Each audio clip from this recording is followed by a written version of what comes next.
Joan Jo Bosch, com estem?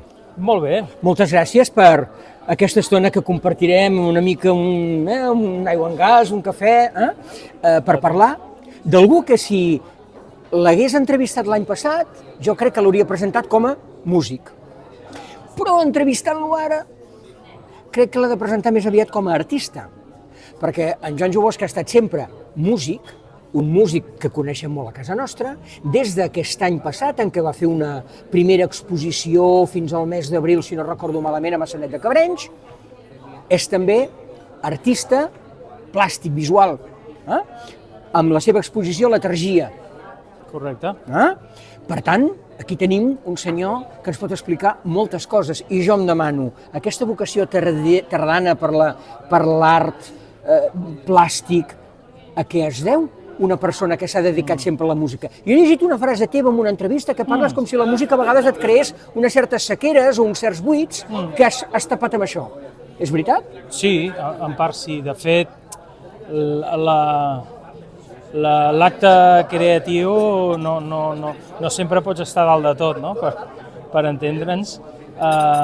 I sí que és veritat que és una vocació que tenia molt a dins i de fa molts anys. De fet, els meus primers dibuixos en carbonet, el primer que conservo, i dels pocs que conservo és de l'any 93. En tot aquest temps he fet molt poca cosa a nivell plàstic, a nivell visual, però he fet alguna portada, com Cançó per Elna, he fet alguna petita cosa, però sí que ha estat des de no fa ni 2 anys que em vaig permetre i em vaig obligar una mica a produir, a treballar i a prendre'm una mica més en sèrio, i la veritat és que estic content perquè han anat sortint sobretot obres, que és del que es tracta, i algunes oportunitats per exposar-les, per compartir. I bé, és un altre llenguatge. Quan tu estàs acostumat a expressar-te amb la veu i amb les paraules, el fet de poder-te expressar a nivell visual sense paraules és sobretot amb les mans, l'eina són les mans, no? Exacte. I què l'experiència? Sí, evidentment, perquè les mans no van soles. No, l'experiència fantàstica. Sí? De fet, em pregunto com no vaig començar abans a prendre-m'ho una mica més en sèrio. Però bé, estic content, tot el que sigui per algú creatiu, tot el que sigui expressar i crear és interessant. I sí que és veritat que és com un complement interessant per les èpoques de sequia creativa pel que fa a la música, no? Que amb la música sí que sento un cansament, potser pels anys que fa que m'hi dedico, de vegades sento un cansament que amb aquesta nova faceta no el puc sentir de cap manera. El nom de Letargia, de la teva exposició, té a veure amb aquest endormiment que tu has tingut respecte a l'art visual durant molts anys, que de cop i volta et despertes? Sí. Mira, precisament a la presentació de l'última exposició, en Luis Izquierdo, filòsof i amic, parlava que Letargia podia portar cap a dos idees. Una era l'adormiment, inclús la manca, el ralentí, els ritmes vitals al mínim, com una manca d'energia, però ell, segons ell, no veia manca d'energia per enlloc en la meva obra, sinó més aviat al contrari, un excés d'energia. Però sí que té a veure amb que interpreto que tots aquests anys de no creació plàstica ha estat com una letargia, que és la que m'ha portat a crear tot això. I a vegades dic en broma que cada obra meva actual m'ha costat 30 anys fer-la, i és així. Però jo estic una mica, no sé si emprenyat o decebut, perquè aquesta exposició encara a Figueres encara no l'hem vista. I el teu últim disc, perquè aquest senyor va treure un últim disc, que es diu Fàcil, tampoc l'has estrenat a Figueres. No. I com és això? Mira, també t'he de dir que jo he actuat al llarg dels anys moltes vegades a Figueres. Al teatre, a la sala Cate, al Festival Acústic, he actuat al llarg dels anys. Perdo la compta, barraques ja des dels anys 90. Però aquest disc el vaig presentar a Girona, l'he mogut per Barcelona, inclús algun poble de l'Empordà, però bueno, no ha sorgit. Però què esperes? Sí, suposo que els responsables de la programació m'haurien de dir alguna cosa, si no ja els hi diré jo, però sí que m'agradaria properament poder-ho presentar a Figueres, estaria bé. Jo crec que seria de sentit comú. Home, francament, penso que sí. I l'exposició també, Sí, tot i que tenim espais d'exposició n'hi ha menys, és a dir, pots actuar en més llocs que no pas exposar, però... A Figueres hi ha algun espai d'exposició, però sí que és veritat que contrasta molt amb el referent artístic per Dalí, per al Museu Dalí, que és a nivell internacional a ciutat, no? Contrasta amb la manca de galeries, vull dir, de fet hi ha una galeria comercial, algun espai com hi ha l'espai d'exposicions del Museu de l'Empordà, l'antic escorxador. Exacte, que també és municipal, sí. Home, el Museu de l'Empordà, que és un espai genial i de fet m'agrada molt la reforma que han fet, però sí que, i més per artistes que podríem dir emergents, que ja tenim una edat però continuem, som eternament emergents. Exacte, tu ets emergent, encara que tinguis una edat. Fa 20 anys que em diuen que sóc un artista emergent. I millor, això, jo ho trobo un piropo, jo ho trobo un eloi, perdó, un artista emergent, vol dir que puja, sí o no? Emergeix. I tant. Seria pitjor que et diguessin el contrari, que diria un artista decadent, no, aquesta ja no, però emergent està molt bé. Digue'm una cosa,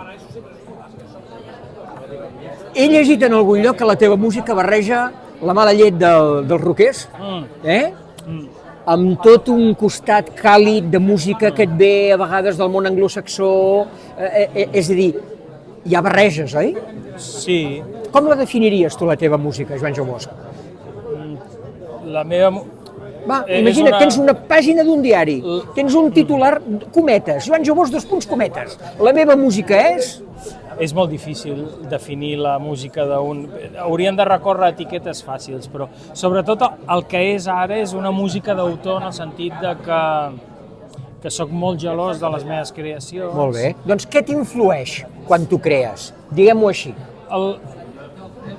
La meva influència principal musical, jo em vaig educar amb el rock. Jo en el rock, jo vaig ser nen als anys 80, vaig ser jove als anys 90 i el nostre altaveu era el rock amb les diferents variants. La meva cultura està molt lligada al rock, però sí que és veritat que després d'estar molts anys a l'escena rockera vaig fer un canvi bastant radical i vaig començar a experimentar amb els terrenys de la música d'autor, més acústica, tirant dels referents, dels cantautors clàssics dels anys 60-70, i llavors he anat estirant d'aquest fil de la poesia musicada, una música on el text, on la lletra importa, i on el text és una mica la columna de la cançó, no? Primer el text, després la música, en el teu cas, sempre? Han anat molt de la mà, però el text és superimportant i com a cantant, com jo vinc de ser un cantant que ha treballat bastant la tècnica vocal, no sóc senzillament un cantor que canta poesia on el text ho és tot. Per mi la veu també és un instrument, també és musical, més enllà del que diguis, i jo intento buscar aquest equilibri, no? Entre el sentit del missatge, la melodia, i penso que faig una cançó d'autor bastant personal i bastant diferent, trenca una mica el cànon o l'estereotip del cantautor clàssic. I jo hi afegiré una cosa, i ho fas el 99% de les vegades en català. Sí. I això, què vols que et digui? M'agrada molt. No sempre va ser així, perquè... Però ara sí. Sí, la meva llengua materna fins als 10 anys va ser el castellà. Ah, sí? Sí. Llavors, als inicis dels anys 90, amb la música, jo cantava principalment en castellà, perquè a més em semblava que tenia un punx, una mala llet, que amb el català... Et costava més expressar-la. No aconseguíem. El català en aquell moment, el rock català que es deia, o rock en català, tenia un aire com... tenim el prejudici que era més institucional. Ja. Nosaltres estàvem en una altra onda més radical. Tot i que, bueno, per exemple, a nivell local, el Sant Traït, per exemple, els adoro i m'encantaven de jove. Però va ser quan vaig fer un canvi al cap d'uns anys que vaig decidir començar a cantar en català. De fet, a l'època rockera, ja el primer disc, en Polo, ja hi havia un poema en un context de heavy metal, cantat en castellà. Tancàvem el disc amb un tema acústic de La fàbrica de Miquel Martí i Pol, en català. Però diguéssim que actualment, o ja fa uns anys, he invertit l'ordre. Majoritàriament canto en català i en els concerts puntualment faig algun tema en castellà. Escolta, la música catalana i en català ha guanyat molts enters, no? Molts punts aquests darrers anys, no? Jo diria que cada vegada hi ha més cantants, més grups i més en català. Sí, jo penso que I molt seguits. La llengua perdura molt bé i resisteix molt bé a través de la música. És a dir, quan les llengües han estat reprimides, minoritzades, perseguides, com pot ser el català, els cantautors han aconseguit, i els escriptors, evidentment, però els cantautors també van aconseguir mantenir aquella flama, i per tant, que hi hagin cantants que cantin en català és molt important per una llengua i moltes vegades no se'ns tracta prou bé com penso jo que ens mereixem. Doncs ara necessitem molt la música, perquè el català està reculant de mala manera. Està reculant, sí, però per contra veus que hi ha molts de projectes de música en català, però bueno, és una realitat social, no? No deia que el català recula en la música, dic a la societat, malauradament, escolta, cada vegada sense parlar menys en català i sense parlar més en castellà. És així, no? Estem d'acord, Hola. Què és el proper que faràs? Un disc o una exposició?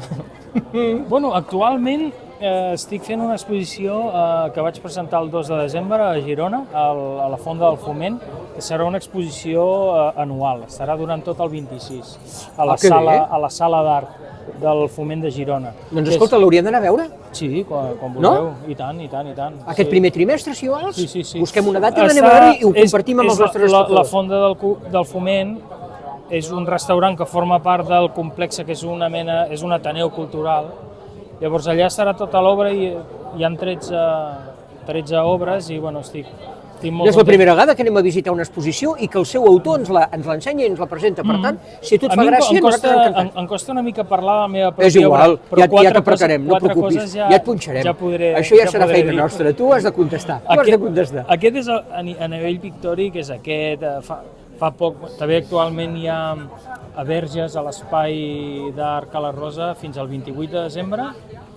Tenim una exposició del conjunt d'obres finalistes per al cartell de la processó de Verges, entre les quals... Et vas presentar? Sí, molt bé. Sota la màscara, i també em fa molta il·lusió estar allà. Llavors, l'any que ve, en principi, vaig fent concerts amb el repertori lleugerament modificat que he fet aquest any, presentant les noves cançons, perquè penso que, de fet, el disc va sortir al març del 2025, llavors té recorregut. Però, bueno, alguna cosa faré, alguna cosa nova presentaré, no sé si un single, una cançó aïllada, faré una mica d'inventari. Estàs composant ja o és que penses fer-ho? No, tinc alguns guions. Hi ha una cosa important, hòstia, veus, és que a vegades la meva memòria... Ara és el moment, ara és el moment! Si tot va bé, no sé si això s'ha d'anticipar, però si tot va bé, aquest 26 editaré el meu primer llibre, que es dirà La lletra importa, cançons i raons, que serà en primícia. Un llibre, també, un llibre! Sí, no, em fa molta il·lusió perquè... Com es dirà, dius? La lletra importa. La lletra importa. Llavors serà un recull de les cançons que he escrit, d'alguns poemes significatius que han sigut importants per mi, que he musicat d'altres poetes,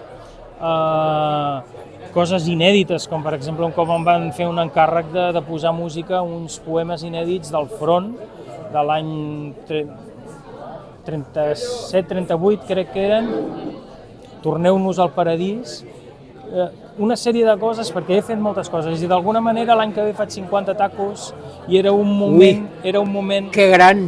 Home, hòstia, ja comencen a ser anys. Bueno, digue-m'ho a mi, que ja us estic dient adéu jo, escolta. Ja, cadascú se sap de Per això t'ho dic, disfruta'l, gaudeix-ne. Sí, sí. Però el teu cap et bull, que és una passada. Sí, a vegades massa.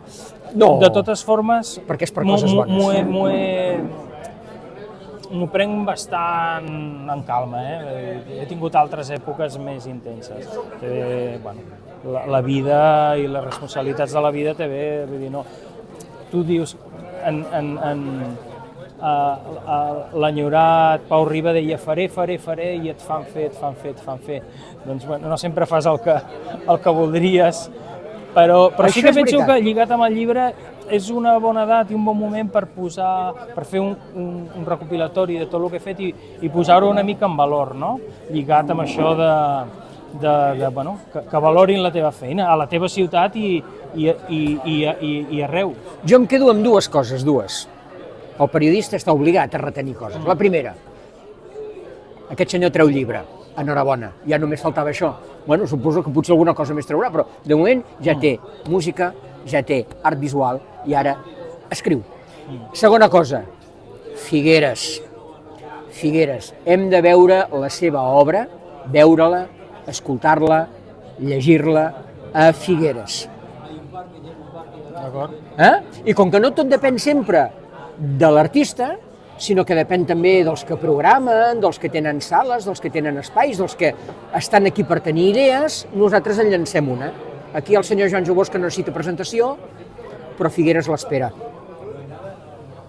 Gràcies per tot, A tu. I enhorabona. Gràcies.